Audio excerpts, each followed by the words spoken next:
Hello दोस्तों।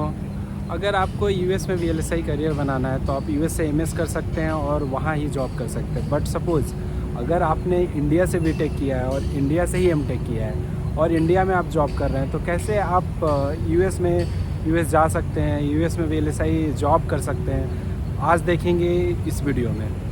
और रीचा, सबसे पहले मुझे जानना था कि अगर कोई यूएस जाता है तो मुझे ऐसा लगता है कि इंडियंस के दिमाग में जो मोटिवेशन होता है वो पैसों का होता है। तो अगर हम इन जनरल देखा जाए तो इंडिया की सैलरी और वहां की सैलरी में कितना टाइम्स मल्टीप्लिकेशन होता है? इसके अलावा मैंने अपना मेट्रेस, बेड, सोफा सब शिप कराया है।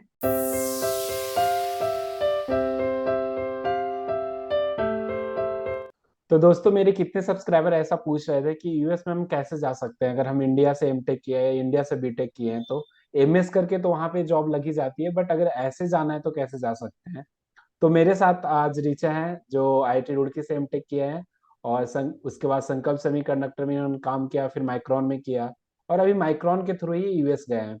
तो वेलकम रीचा मेरे चैनल पे। और आज सारे सब्सक्राइबर को बहुत कुछ जानने को मिलेगा। Hi Jiten, thank you so much मुझे अपने चैनल पर बुलाने के लिए। और मैं भी बहुत एक्साइटेड हूँ अपनी जर्नी शेयर करने के लिए कि मैं कैसे इंडिया से यूएस आई। मेरे लिए थोड़ा सा ये डिफरेंट एक्सपीरियंस था, बिकॉज मैंने ये कोविड के टाइम पर काफी लोगों के एप्लीकेशन होल्ड पर थे, और कोविड खत्म होते ही मेरा भी एप्लीकेशन चला गया, तो बहुत सारे लोगों की लाइन थी वहां पर। तो ये थोड़ा सा मेरे लिए स्ट्रगलिंग था, बट इसको हम बाईपास कर सकते हैं। तो हाँ, शुरू करते हैं। तो रीचा, फिर किसी को अगर आना है तो कैसे स्टार्ट करना चाहिए? पर फर्स्ट जो अप्रोचिंग होना चाहिए, कैसे अप्रोच करें हम इस चीज को? एक्चुअली एक तो आप जहाँ जिस कंपनी में ऑलरेडी जॉब कर रहे हो, जिस प्रोफाइल पे जॉब कर रहे हो, अगर उस तरह की ओपनिंग यूएस में है तो मे बी आप अपने इंटरनली मैनेजर से बात कर सकते हो कि मैं इस वाली ओपनिंग के लिए इंटरेस्टेड हूँ, क्या मैं जा सकता हूँ या जा सकती हूँ। अगर ये अवेलेबल है तो अपने स्किल सेट को देखते हुए ओपनिंग्स हम इंटरनली वेबसाइट पर चेक कर सकते हैं कि कौन कौन से ओपनिंग्स हैं। तो जो भी एनकाउंटर करेगा उस पे जाके उसके एचआर से या मैनेजर से बात कर सकते हैं।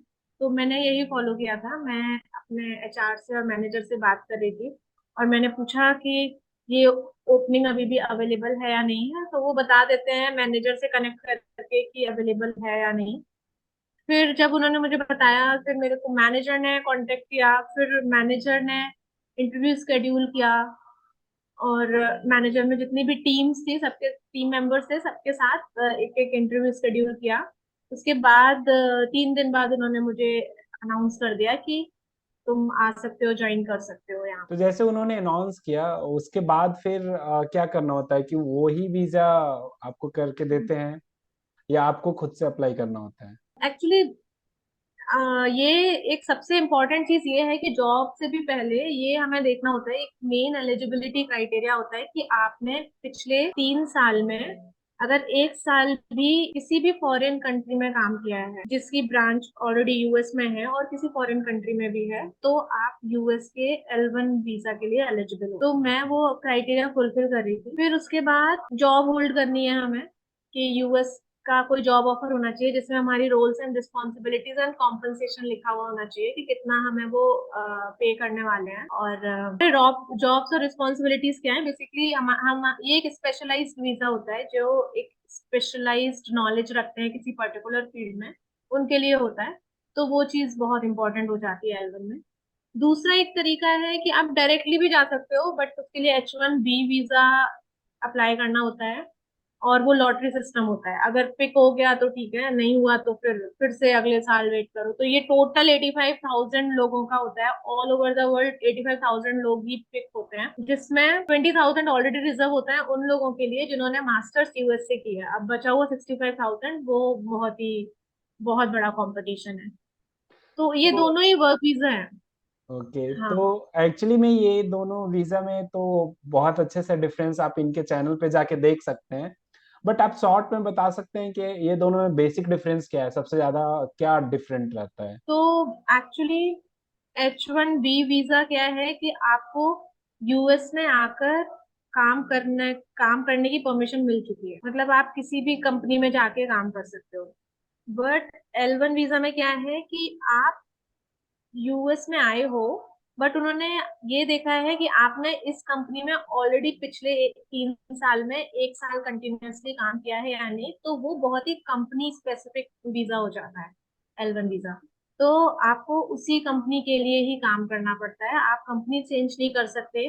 और सिंस ये स्पेशलाइज्ड वीजा है, मतलब स्पेशलाइज्ड नॉलेज होनी चाहिए, तो आप उसी पर्टिकुलर ये स्किल सेट में ही काम कर सकते हो, आप स्विच नहीं कर सकते। ओके। मतलब आपको कोई कंपनी ही नहीं लेगी। मतलब ऐसा है कि कभी कभी ऐसा होता है कि लिंक्डइन पर मेरे को कोई अचानक से मैसेज आ जाता है कि आई कम अक्रॉस योर प्रोफाइल, आप प्रोडक्ट इंजीनियर हो, हमारे पास प्रोडक्ट इंजीनियर की ओपनिंग है।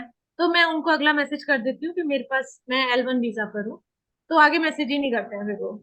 तो एक्चुअली कोई दूसरा कंसिडर भी नहीं करेगा आपको। तो वो अगर उनको कंसिडर करना होगा तो क्या आपको फिर से वीजा इशू करवाना पपड़ेगा? वो कैसे कर सकते हैं? मान लो कि अभी हाँ 5 साल आप हो इस कंपनी में और चेंज करना ही है आपको, तो हाँ, क्या ये अप्रोच बहुत रहेगा? ही अच्छा क्वेश्चन है क्योंकि L1 वीजा पर आप कहीं नहीं जा सकते हो, और L1 वीजा के लिए आप इनिशियली 2 साल के लिए बुक हो चुके हो इसी कंपनी में, इसी स्किल सेट में काम करने के लिए, बिकॉज L1 वीजा बहुत एक्सपेंसिव वीजा होता है।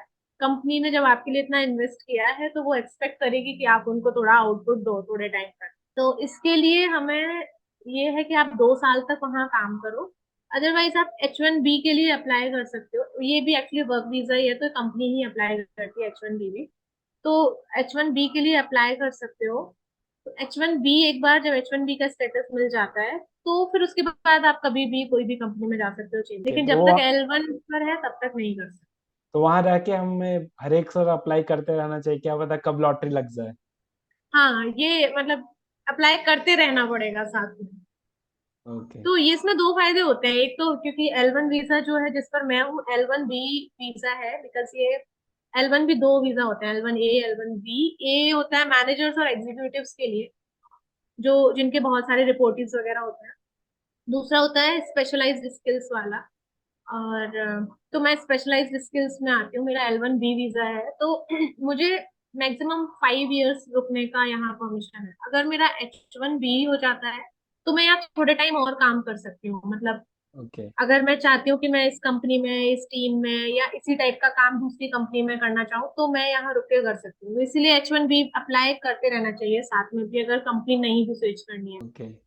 और हम्म। रीचा, सबसे पहले मुझे जानना था कि अगर कोई यूएस जाता है तो मुझे ऐसा लगता है कि इंडियंस के दिमाग में जो मोटिवेशन होता है वो पैसों का होता है। तो अगर हम इन जनरल देखा जाए तो इंडिया की सैलरी और वहाँ की सैलरी में कितना टाइम्स मल्टीप्लिकेशन होता है? और ये थोड़ा सब्जेक्टिव भी क्वेश्चन हो जाएगा क्योंकि सिटी पे भी डिपेंड करता है। तो आप इसके बारे में थोड़ा बताएं। इंडिया से लोग यूएस सैलरी के लिए आते हैं, एक्सपेंसेस भी यहाँ वैसे ही है। हाँ, और सकते हैं। हाँ, तो ये एक्चुअली थोड़ा सा डिपेंड करता है, मतलब करेक्ट, ऑन जैसा कि एवरेज आप बता सकते हैं, एग्जैक्टली नहीं। हाँ, ये डिपेंड करता है कि आप किस सिटीज में आए हो। कि सपोज आप किसी सैन फ्रांसिस्को में चले जाओ या कैलिफोर्निया में चले जाओ, तो वो बहुत एक्सपेंसिव सिटी है, उसकी अकॉर्डिंग आपकी सैलरी होनी चाहिए। अगर आप किसी जैसे मैं बॉयजी में हूँ, तो बॉयजी कोई बहुत बड़ा सिटी नहीं है। In fact okay. यहाँ इंटरनेशनल एयरपोर्ट भी नहीं है, डोमेस्टिक एयरपोर्ट है। तो पहले हम लोग शिकागो आए थे, फिर वहां से डोमेस्टिक फ्लाइट लेके यहाँ आए थे, तो मुझे तब पता चला कि ये इतना बड़ा सिटी नहीं है, तो इसकी कॉस्ट ऑफ लिविंग कंपैरेटिवली कम है ओके। कैलिफोर्निया से, अगर मैं कंपेयर करती हूँ तो। तो अगर आप यहाँ पर आ रहे हो, मैं यहाँ आई हूँ, तो मेरी सैलरी में एक्चुअली जो इंक्रीमेंट हुआ है वो X5 का हुआ है। ओके। तो हाँ, मतलब जो इंडिया में अगर मुझे 100 अमाउंट मिल रहा था, तो मुझे यहाँ 500 मिलता है। ओके। तो ये है। बट अगर आप कैलिफोर्निया जाते हो, तो मे बी ये सैलरी आपके लिए कम होगी। बट एक चीज यहाँ बहुत अच्छी है जो मैंने नोटिस किया है, कि जब कोई भी जॉब वगैरह, जॉब एप्लीकेशन होती है यहाँ पे, आप लिंक्डइन पर पोस्ट करेंगे वो, या किसी भी पेज पर वो पोस्ट करते हैं, तो वो एक सैलरी रेंज लिख देते हैं पहले से ही। ओके। यहाँ बहुत ओपन है ये चीज, आई गेस। तो सैलरी रेंज लिख देते हैं कि ये एक सैलरी रेंज है जो इस वाले पोजीशन के लिए मिलेगी। अगर आपको ये ठीक लग रहा है तो आप आओ, अप्लाई करो, नहीं लग रहा है तो फिर मे बी जो आपको ठीक लग रहा है उसमें चले जाओ। तो बट हाँ, इंडिया ये में तो बड़ा ऐसा ओपन। है ना कि नहीं लिखते कुछ भी, केवल इतने एक्सपीरियंस चाहिए, सैलरी रेंज क्या है कुछ नहीं बताएंगे। इंडिया में नहीं बताते हैं। इंडिया में नहीं बताते हैं। हाँ। इंडिया में आपको नहीं पता कि आपका कुलीग सेम एक्सपीरियंस वाला बंदा 25 लाख उठा रहा है और आप यहाँ हो सकता है कि 15 लाख में ही काम कर रहे हो। हाँ। तो ये चीज है। और रीचे जैसा आप बोल रहे थे कि वहां भी कॉस्टली है, दाल भी आपको कॉस्टली पड़ रहा है, बट एक्चुअली हम देखे जाएं कि अगर हम 2 साल रुक जाएं यूएस, तो हो सकता है कि हम जो इंडिया में सेव करते 2 साल रह के, वो यूएस से हम ज्यादा सेव कर पाए। ये आपको लगता है ऐसा एडवांटेज है? अगर आप यूएस में रह रहे हो तो हाँ आप सेव करोगे, बट अगर आप वापस इंडिया जाओगे उस मनी को लेकर, तो वो आपके लिए काफी बल्क अमाउंट होगा कि हाँ ठीक है, ये ज्यादा है। तो अगर तो बेसिकली हाँ, कोई अगर केवल पैसों के बारे में सोच रहा है, तो उसको यूएस कुछ साल रह के फिर इंडिया आ जाना चाहिए, ताकि वो पैसा उसको ज्यादा लगेगा। हाँ अगर अगर किसी को ऐसा नहीं है कि मुझे यूएस की लाइफस्टाइल की आदत हो गई है, मुझे इसी में रहना है, या क्योंकि यहाँ पैसों के अलावा और भी चीजें होती हैं, एजुकेशन सिस्टम है यहाँ जो लोग बहुत ज्यादा प्रेफर करते हैं। यहाँ का लाइफस्टाइल है बेसिकली। यहाँ पे एक चीज है कि यहाँ ना ऐसे बहुत नेगेटिविटी नहीं है। अरे ये काम कर रहे हो, ये तो कितना छोटा काम है, तुमने जब बीटेक की है तो ये काम करो, ये काम करना था तो बीटेक क्यों की, इस टाइप की कोई मेंटेलिटी नहीं है। ओके। तो ये बहुत अच्छी चीज है इधर। तो अगर इन सारी चीजों में हम लोग बहुत जल्दी एडजस्ट हो जाते तो रीचा क्या होता है, जनरली हम बैंगलोर में भी ना एक घर से दूसरे घर में जाते हैं, तो सबसे बड़ा जो टेंशन होता है, भाई सामान कैसे लेके जाऊं। मतलब हैं। फ्रीज है, कूलर है, सब बहुत सारी चीजें होती है।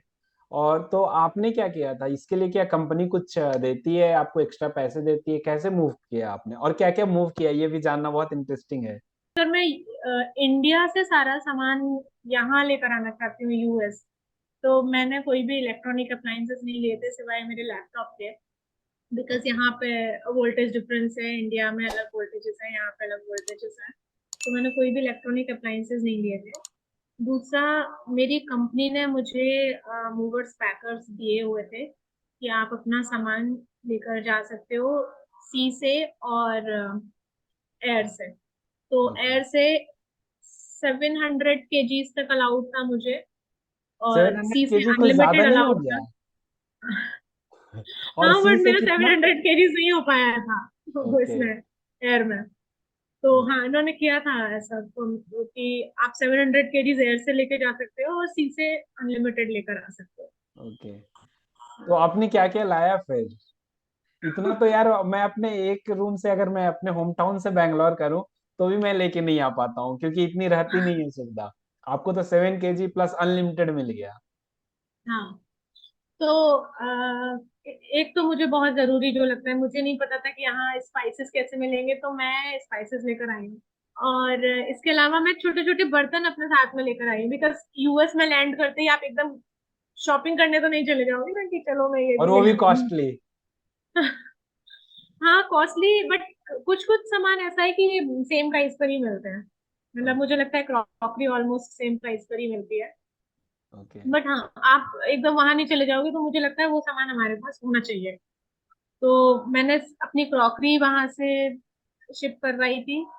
और कपड़े, ऑब्वियसली कपड़े शिप कर रहे थे। कपड़े यहाँ थोड़े महंगे होते हैं, कपड़े इंडिया से ही ले आओ तो अच्छा है अपना।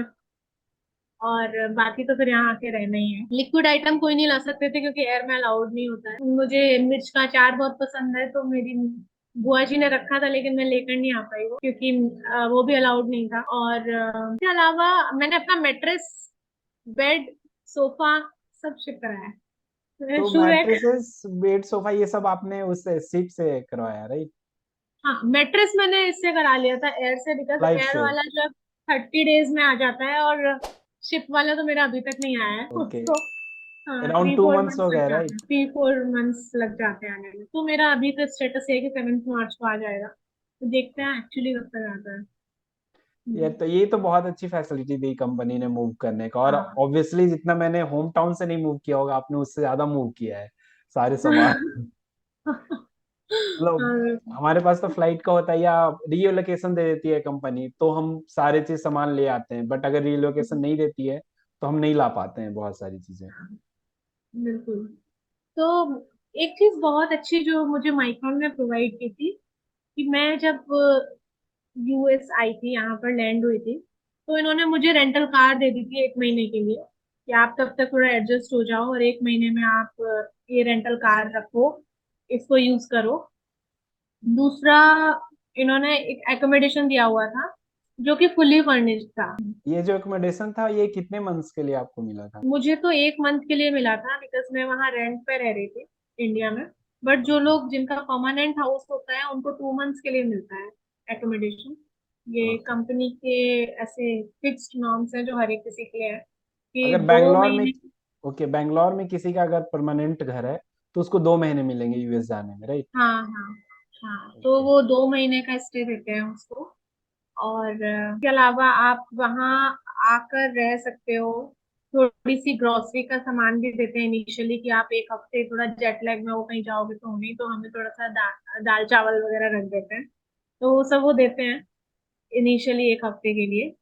तो ये काफी अच्छी फैसिलिटी मुझे लगी, कि जो मुझे बहुत ही ज्यादा ऐसा लगा कि बहुत जरूरी है। तो वहां पे अगर आपको इंडिया से यूएस जा रहे हो तो आप कितने मंथ्स का नोटिस पीरियड होता है? लाइक जैसे हम लोग कॉलेज से ग्रेजुएट होते हैं और जॉब लगती है तो हम बैंगलोर आते हैं तो हमारे ज्वाइनिंग बोनस होता है ताकि आप बैंगलोर में सेटअप कर सको। तो इसी तरह के आपको फिर से ज्वाइनिंग बोनस मिला था वहां पे यूएस में जाने के टाइम पे? तो रिचा, जैसे क्या होता है ना कि इंडिया से यूएस जाते हैं तो वो जो टिकट का फेयर होता है वो भी बहुत ज्यादा होता है। तो बेसिकली कितना रेंज में आता है? आई थिंक 1 लाख प्लस हो जाता है, राइट? तो वो भी आपको पूरी फैमिली के साथ दिया जाता है कंपनी की तरफ से?